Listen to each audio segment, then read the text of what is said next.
diagnosis from a private genetic consultant, we'd waited a long time to see someone on the NHS. Call it mother's intuition, call it whatever you want. I was aware from probably about 7 months with Molly that there was just something not quite right. One doctor had mentioned Rett syndrome as something to rule out.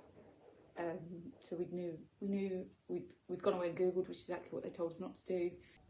I remember very little, to be honest, apart from every night going to bed, crying myself to sleep and just praying anything but that. And I will never forget hearing the words, "The blood tests show that she does have Rett syndrome."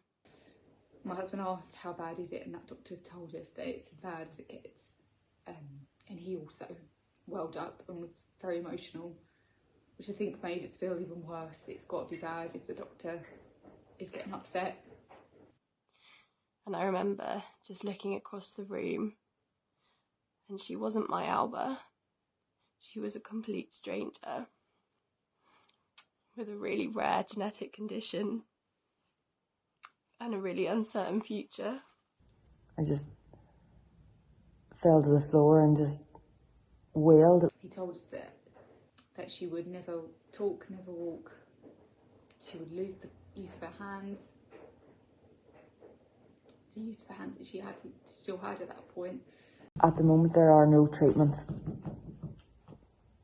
that Molly is able to benefit from. There is medication that we can try for Alba's breathing, but she's only 3 and she's really little. So we're trying to hold off as long as we can. Everything at the moment, it seems to be helping her, is around building her strength. She has a feeding tube, which has given her, she was so malnourished.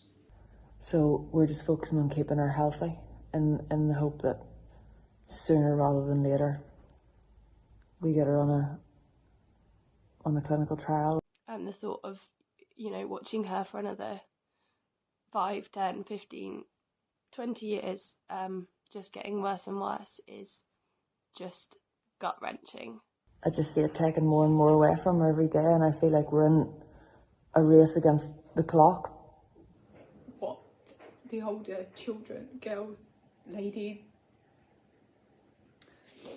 what older people with Rett syndrome face. She's likely to spend a lot of her life in hospitals, in therapy. Maybe we're not going to be able to stop her spine from curving. Is she going to need surgery? Is that going to cause breathing problems, health problems?